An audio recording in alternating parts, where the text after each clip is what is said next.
सारा आपने बता दिया है। हमारा टेस्ट मैनेजमेंट का टॉपिक है। अच्छा, थोड़ा सा कैंसर प्रभाव के बारे में जानेंगे बच्चे, और फिर अपने कुछ डाउट लेंगे कि स्ट्रेस हमको लाइफ में कैसे होने से। तो हम आगे अंकल जी को सुनते हैं, ये हमारा सौभाग्य है। मंत्र बोलेंगे, है ना। ओम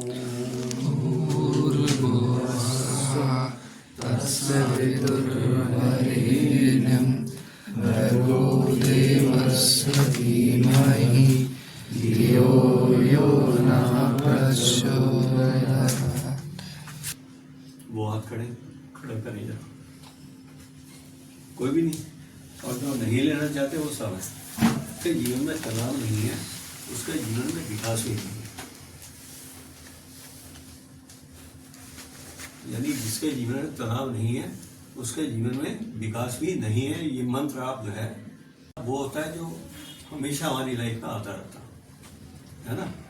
अभी जो है कोई भी तनाव हो सकता है। मैं आप एकदम आप तनाव पे आ गए होंगे, पहले टेंस देखा कितने लोग आ गए, ये क्या हुआ हमारे साथ, यहाँ टेबल पे गिलास पड़ा हुआ है वो गिर गया, आप तनाव में आ गए। तो ये तनाव आते हैं और निकल जाते हैं, ये हर एक की लाइफ में आता है। और दूसरा तनाव वो होता है जो सेकंड स्टेज का होता है। किसी के हमारे रीजन एक्सपायर हो जाते हैं, आप क्लास में हैं, एग्जाम देने जाएंगे, हो सकता है कि आपको उम्मीद हो कि मेरे को 95% मिलेंगे और आप जो है 55% पे अटक जाते हैं। हो सकता है 20% भी आ जाए आपका, वो भी तनाव होना ही होना है, उसको रोक नहीं सकता, है ना। किसी इस तरह छोटे छोटे तनाव लाइफ के अंदर आते हैं।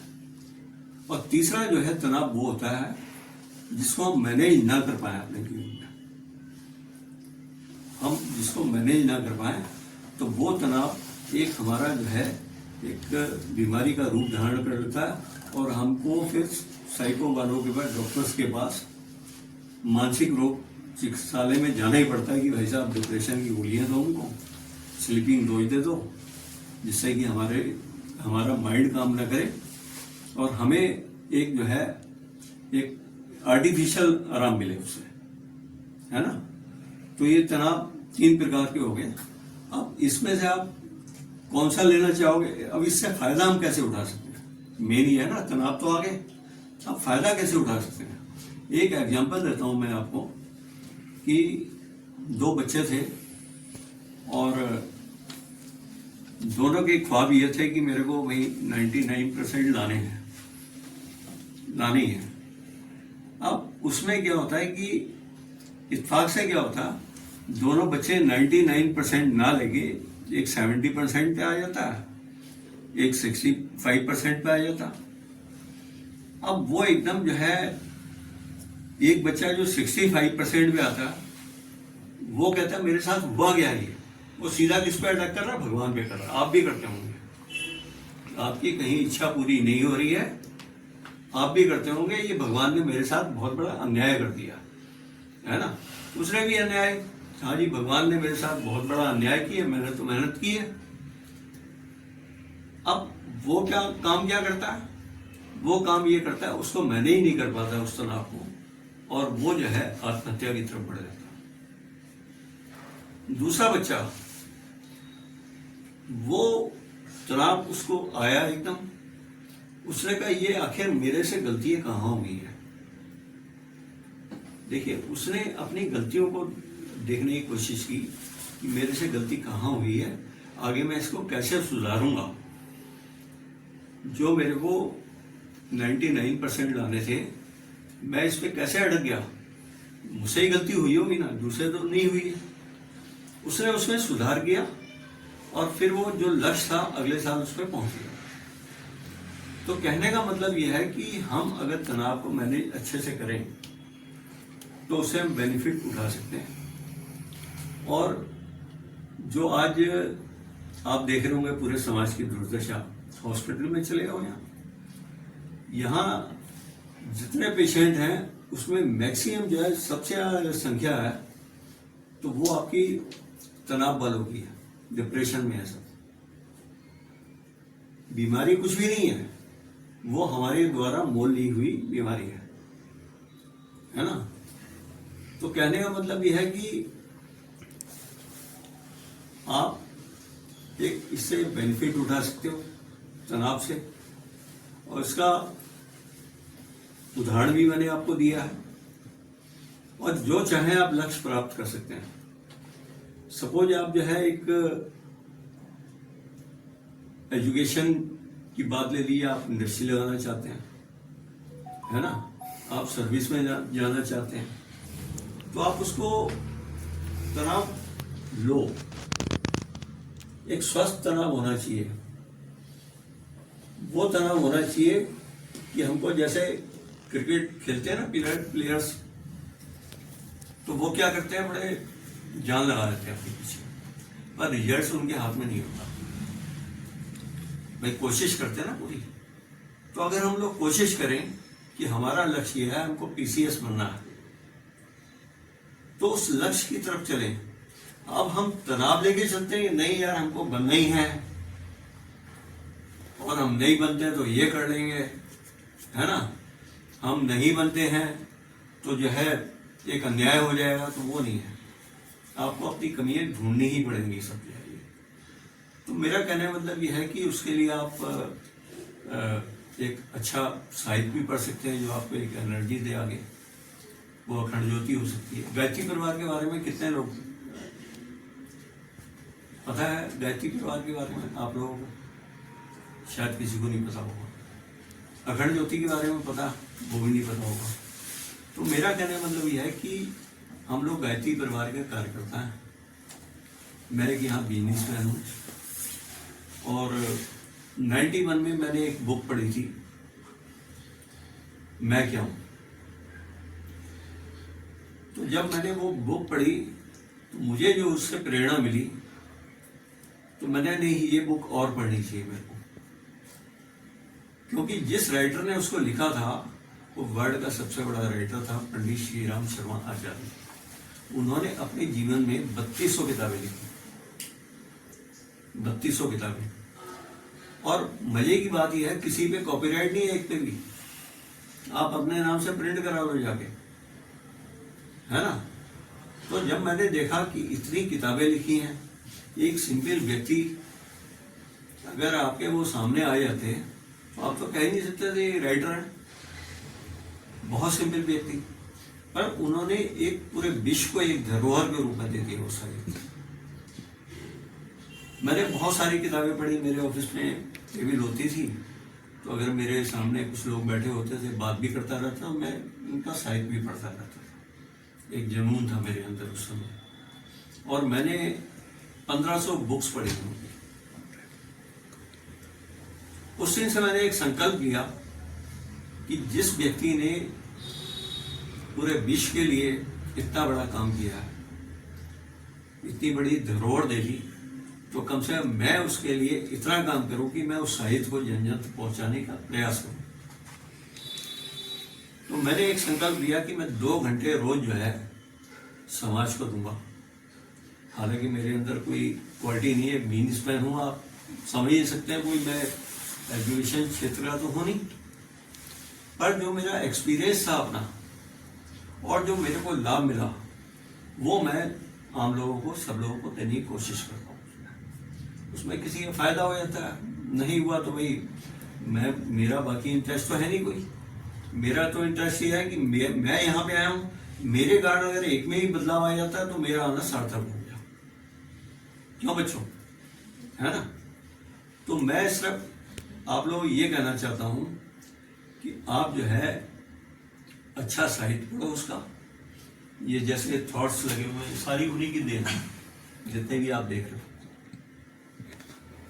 अगर एक थॉट्स भी आप जीवन में उतार लें, सिर्फ एक, मत पढ़ो ज्यादा, तो आपका जीवन उससे परिवर्तन आना सुनिश्चित है, कोई रोक नहीं सकता आपको।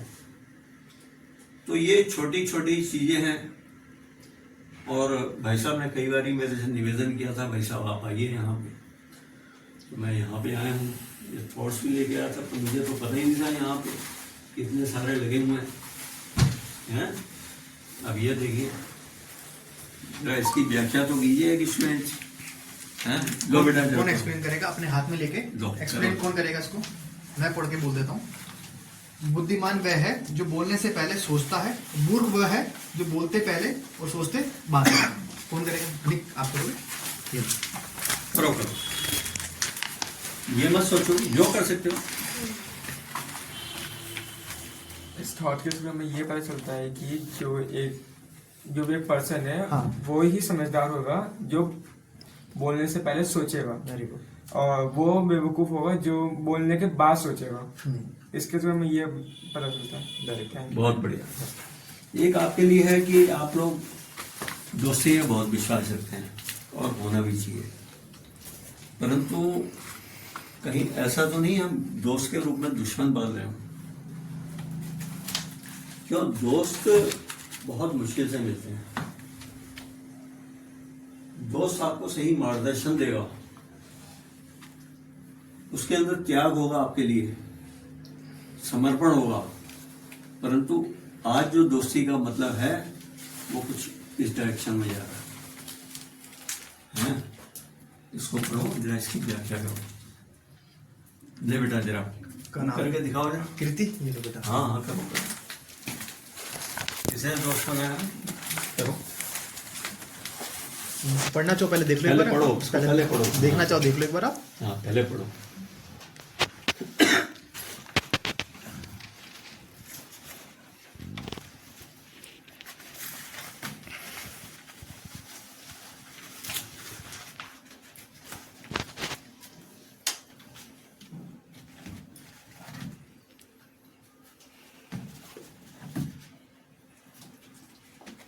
करो इसमें। Very good. सर, इससे हमें ये पता चलता है कि मतलब जो है गॉड से मतलब बोल रहे हो कि मुझे आराम से बताओ, आराम से, कोई बात नहीं है। अपने फ्रेंड से मतलब बचाए वो, और बाकी जो उसके एनिमीज हैं वो उससे खुद निपटेगा। अच्छा, क्या मतलब इसका थोड़ा सा बताओगे? बेटे आप बताओ जरा, और किसके दोस्त ज्यादा हैं ये बताओ मेरे को। हाथ खड़ा करो, शर्माने की जरूरत नहीं है यहाँ। शर्मा पीछे विकी, आप समझाओ। ये लो विकी। कुछ ले नहीं पाओगे आप, इसको पढ़ो बेटे। हमको अलर्ट होने की जरूरत है दोस्तों से। हम बिगड़ रहे हैं 18 साल के बाद, हमें पता नहीं लग रहा, हम रास्ते पे चले जा रहे हैं बेटा। हाँ अरे बताइए। वाह, हाँ, अरे ये अच्छा, पहले वो बता दें। चलो पहले विकी बता देगा, फिर अगला तुमसे पूछेंगे। सर, इससे हमें ये पता चलता है कि जो दोस्त हमें नशे की लत लगाता है हाँ। और बुरे संगत में डालता है, तो हम सोचते हैं कि वो हमारा दोस्त है, लेकिन असल में वो हमारा दुश्मन होता है। सही बात। बिल्कुल सही कर रहे हैं। और एक्चुअल में उसको दुश्मन तो हमको वो इतना खतरनाक होता है कि दुश्मन तो हमें नजर आता है सामने। भाई आपकी किससे लड़ाई हो जाए तो सामने नजर आएगा ना कि नहीं यार, इससे लड़ रहा ना, ये दुश्मन है। पर दोस्त के रूप में अगर आपको दुश्मन मिल जाए तो आप क्या करेंगे? तो सबसे खतरनाक तो वो हो गया ना आपके जीवन में। और जरा सी असावधानी, आपका जीवन यानी बर्बाद हो गया। बर्बादी की तरफ। ठीक। अभी मैं बैठा हुआ था, आज ही बैठा हुआ, एक मैं आपको बता रहा हूँ कि इतना बढ़िया लड़का वो, और यानी कि मैं उसकी क्या तारीफ करूं। और वो जीरो पे था, बिल्कुल जीरो पे।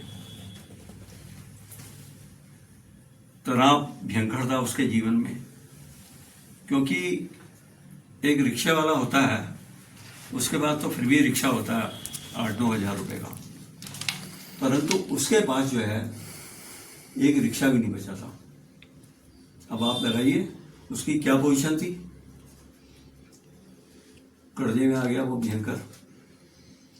अब उसके बाद क्या बचा? रिक्शा भी नहीं बचा ना।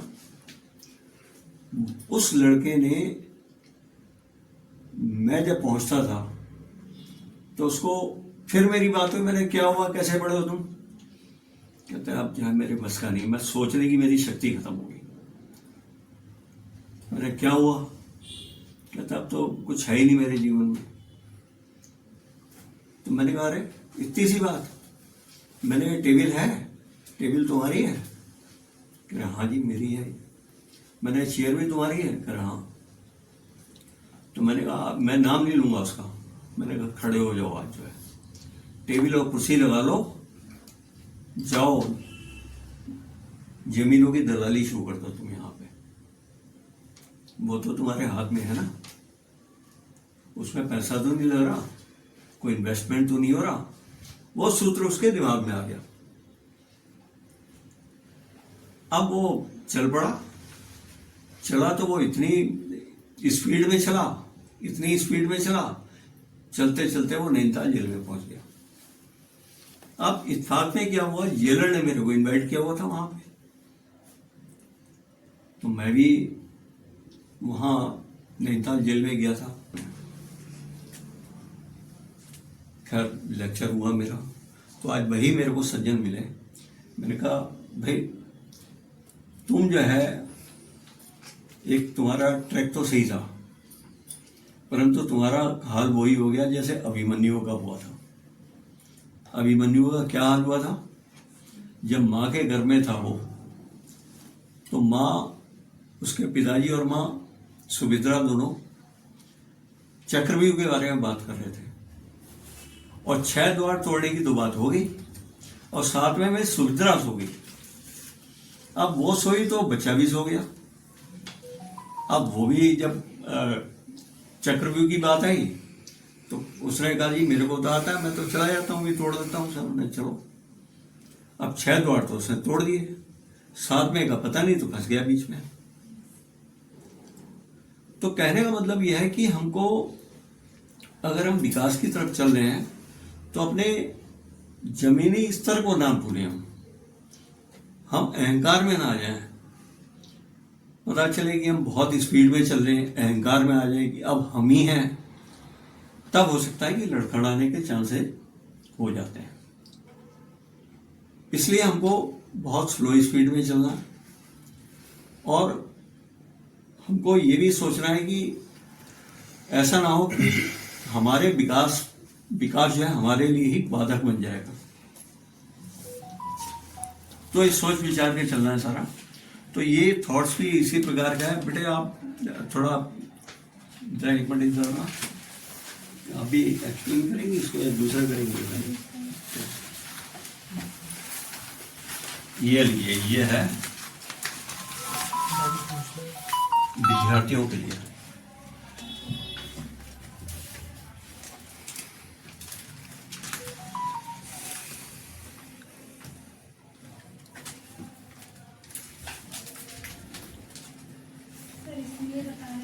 खड़े को बताओ, खड़े हो।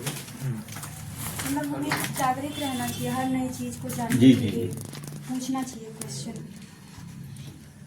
और जब तक समझ ना आ जाए, शर्माना नहीं चाहिए हमको,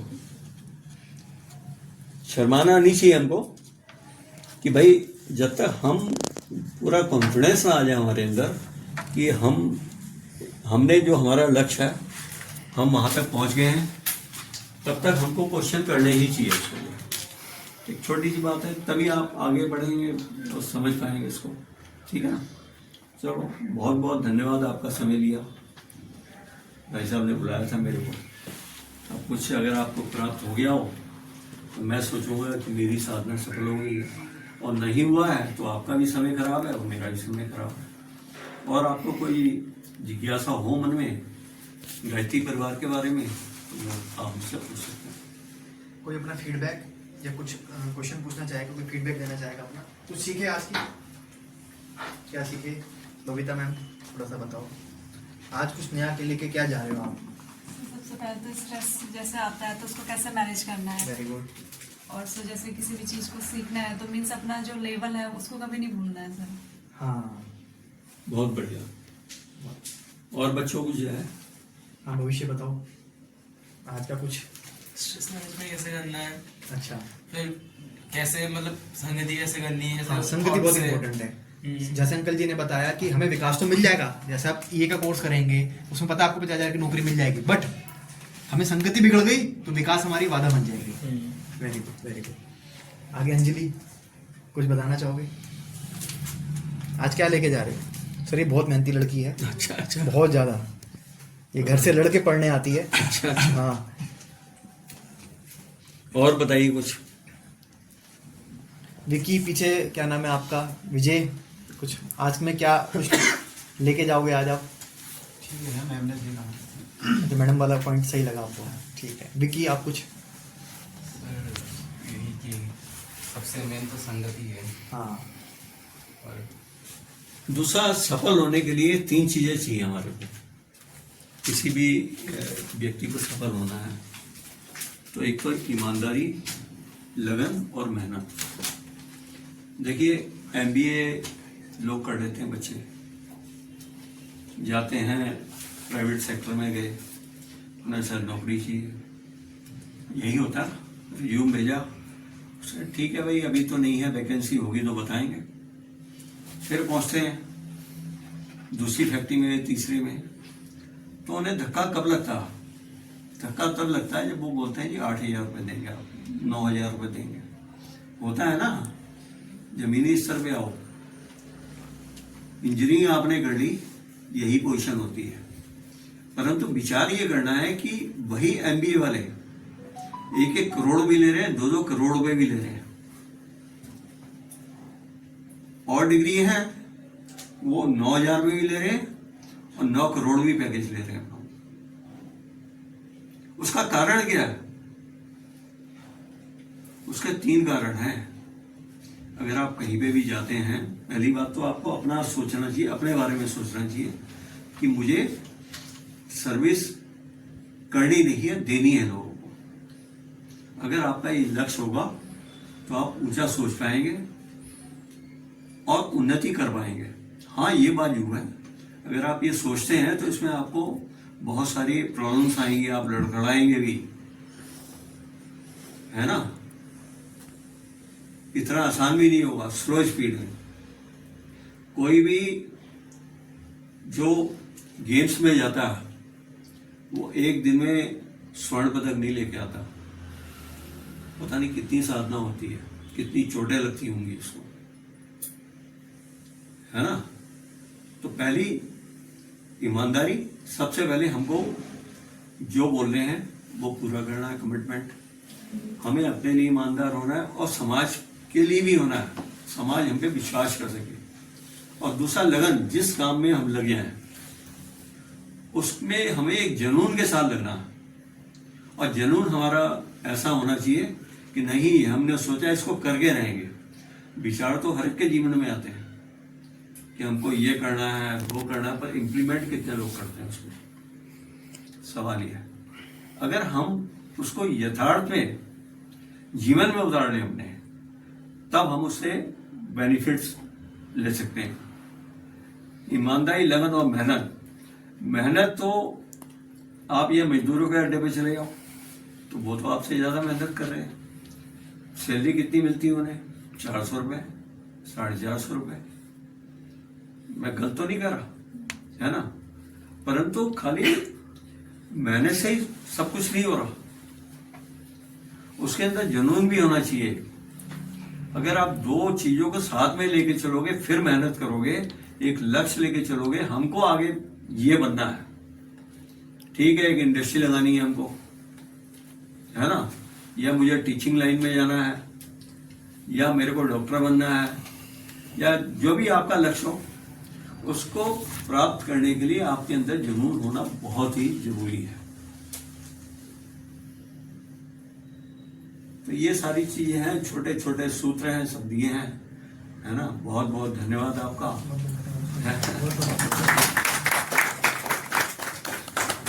और कुछ है बच्चों? आपका समय खराब तो नहीं हुआ? है? नहीं, हमें बहुत कुछ मिला आज।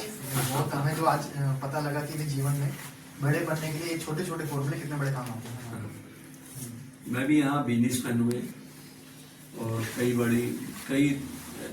मेरे लाइफ में ऐसा घटनाएं हुई है, मैं बहुत लड़खड़ाया हूँ बीच में, और लड़खड़ाने के बाद फिर मैं अब जो है एक इस पोजीशन में आया कि भाई जो है अब दूसरों को भी मैं कुछ जो है यानी प्रेरणा भी दे सकता हूँ, अपनी बात भी समझा सकता हूँ उन्हें, है ना। धन्यवाद।